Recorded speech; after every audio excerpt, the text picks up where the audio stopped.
Book of Heaven, Volume 20, September 20th, 1926. One who does not do the will of God is like a celestial constellation which goes out of its place. She is like a dislocated member.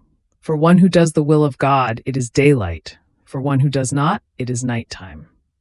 Having finished writing one book and having to start another one, I felt the weight of writing, and almost embittered I sighed. And my sweet Jesus, moving in my interior, made himself seen, shaking his head, and sighing, he told me, "My daughter, what is it? What is it? You don't want to write."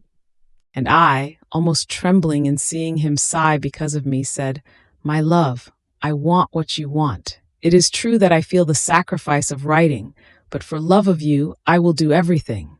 And Jesus added, "My daughter, you have not comprehended well what it means to live in my will." While you were sighing, the creation and everyone, and even myself, have sighed together with you.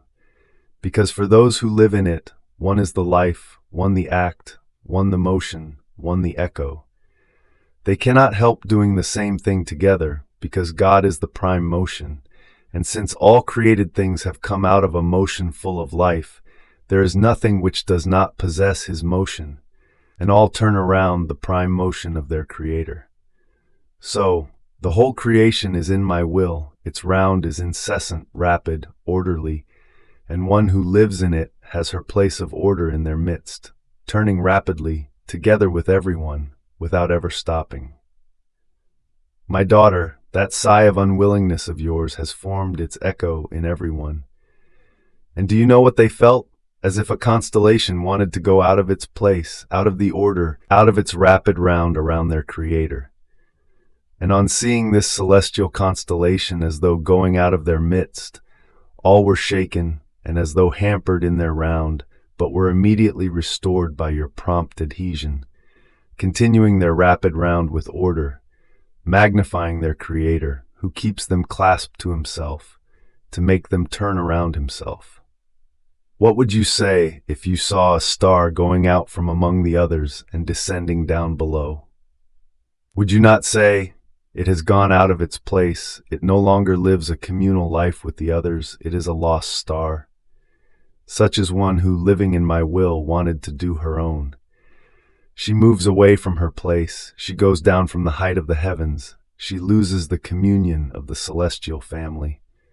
She gets lost, away from my will, she gets lost away from light, from strength, from sanctity, from the divine likeness. She gets lost away from order, from harmony, and she loses the rapidity of the round around her Creator. Therefore be attentive, because in the kingdom of my will there are no unwillingnesses or bitternesses, but everything is joy. There are no strains, but all is spontaneity, as if the creature wanted to do what God wants, as if she herself wanted to do it. I was frightened in hearing this from my sweet Jesus, and I comprehended the great evil of doing one's own will, and I prayed him from the heart to give me so much grace as not to let me fall into an evil so grave. But while I was doing this, my beloved good came back, but he made himself seen with almost all of his members dislocated, which gave him unspeakable pain.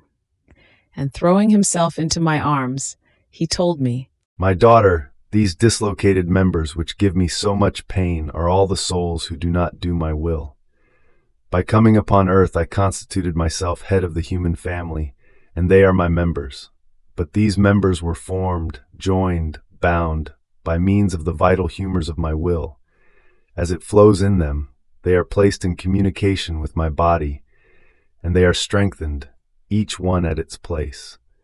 My will, like compassionate doctor, not only makes its vital and divine humors flow in order to form the necessary circulation between head and members, but it forms its perfect bandaging in order to keep the members bound and firm under their head.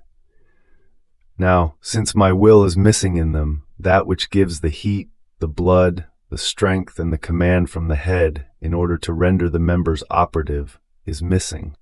That which does the bandaging if they are dislocated is missing. Everything is missing. It can be said that all communications between the members and the head are broken, and they remain in my body to give me pain. It is my will alone that places the Creator and the creature, the Redeemer and the redeemed ones, the Sanctifier and the sanctified ones, in accord and in communication.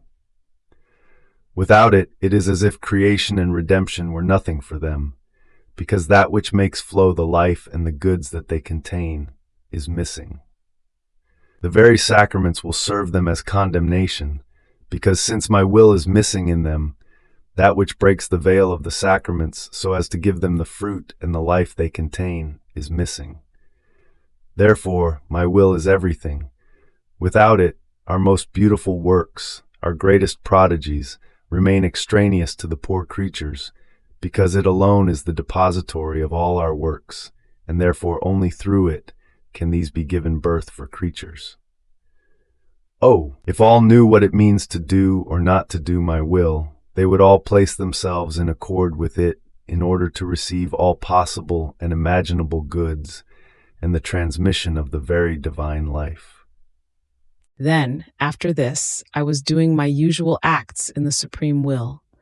And since the day was almost dawning, I was saying, "My Jesus, my love, the day is now beginning.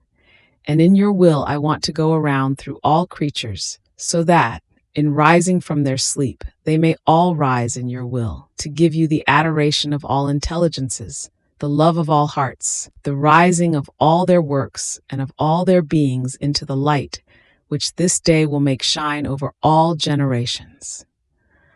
While I was saying this and other things, my sweet Jesus moved in my interior and told me, My daughter, in my will there are neither days nor nights, nor dawns nor sunsets, but one is onsets. It's day, always in the fullness of its light, and one who lives in it can say, there are no nights for me, but it is always daylight, therefore one is my day.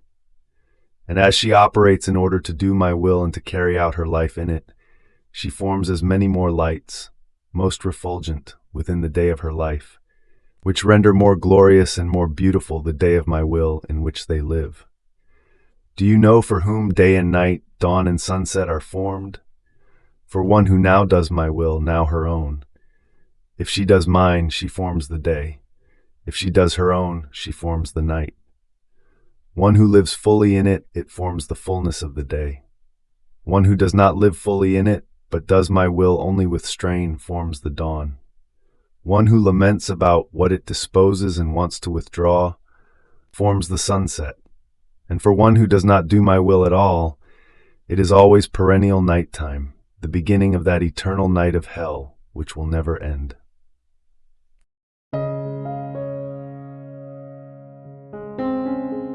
Thank you for being a part of our community here at Divine Will app. If you enjoy listening to Jesus's lessons on how to live in the divine will, please give this video a thumbs up. Your likes help us reach more souls yearning to live in the kingdom of the divine will. We'd love to hear your thoughts and reflections, so drop a comment below. Your insights not only enrich our community, but also inspire others on their spiritual journey. And don't forget to subscribe to our channel.